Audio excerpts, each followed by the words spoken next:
Hello friends, how are you? Today in this class we will discuss about the ionization energy or ionization enthalpy.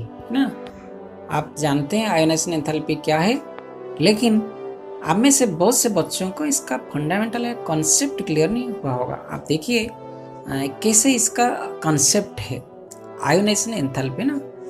The ionization enthalpy is defined as the amount of energy required to remove an electron from the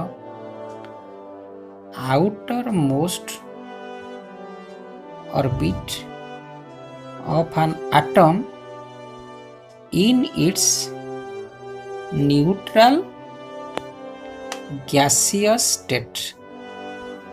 इसका मतलब क्या है?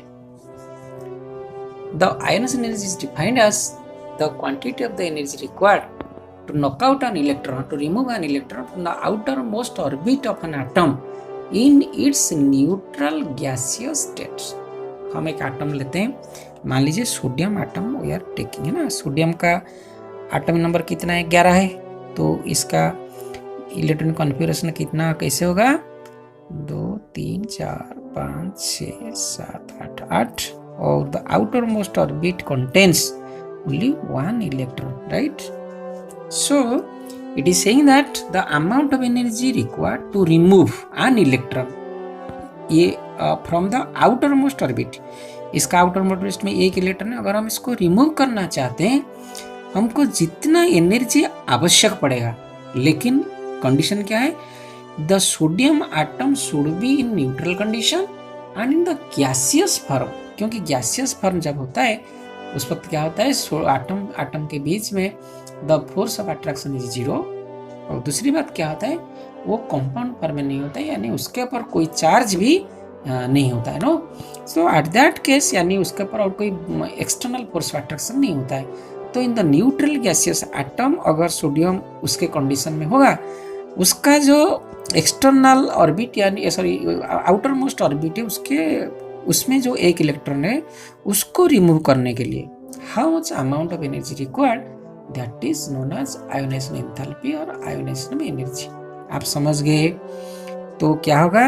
अगर sodium atom को हम उसमें ionisation enthalpy जितना होगा, एनर्जी जितना होगा उतना देंगे, तो क्या हो जाएगा? Na प्लस हो जाएगा, प्लस 1 इलेक्ट्रॉन कन्वर्ट हो जाएगा। इतिहास में calculated that is 496 kilo joule of energy if we are supplying to sodium atom in its neutral gaseous state. अगर 496 किलो जूल ऑफ एनर्जी हम देंगे तो क्या हो जाएगा? सोडियम आयन प्लस 1 इलेक्ट्रॉन से कन्वर्ट हो जाएगा। आप समझ गए? नहीं समझे? यानी एक एटम का आउटर मोस्ट ऑर्बिट से एक इलेक्ट्रॉन रिमूव करने के लिए how much amount of energy required, that is known as ionization energy और आयोनाइजेशन एंथैल्पी।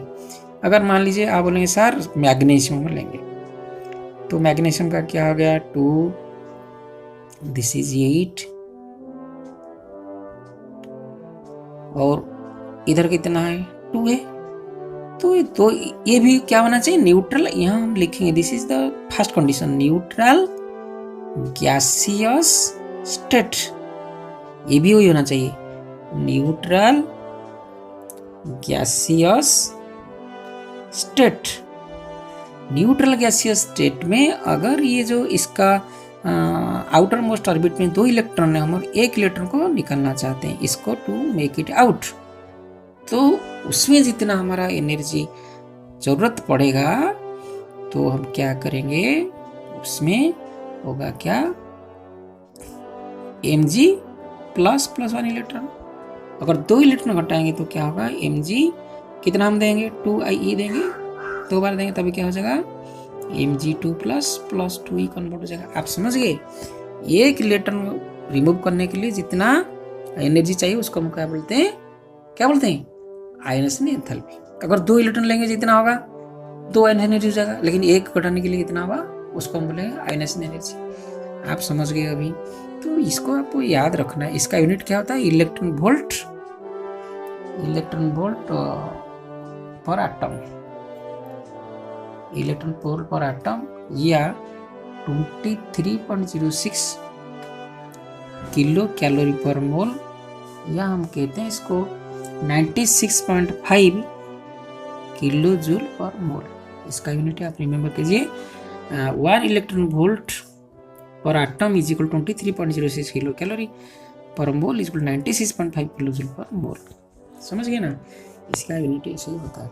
तो ये ionization enthalpy determines whether the atom is more prone to form any bond with any other atom और not. क्योंकि एक electron निकलने के लिए इसको एनर्जी चाहिए होता है, उसको हम बोलते हैं एंथैल्पी ना। जिसका जितना ज़्यादा एंथैल्पी वो जल्दी बॉन्ड फॉर्मेशन कर ही नहीं सकता है, क्योंकि वो बहुत ज़्यादा लगेगा ना उसका इलेक्ट्रॉन लेने के लिए। क्योंकि electron participation is known as bond formation. Either electron should be transferred और इलेक्ट्रॉन शुड बी शेयर्ड।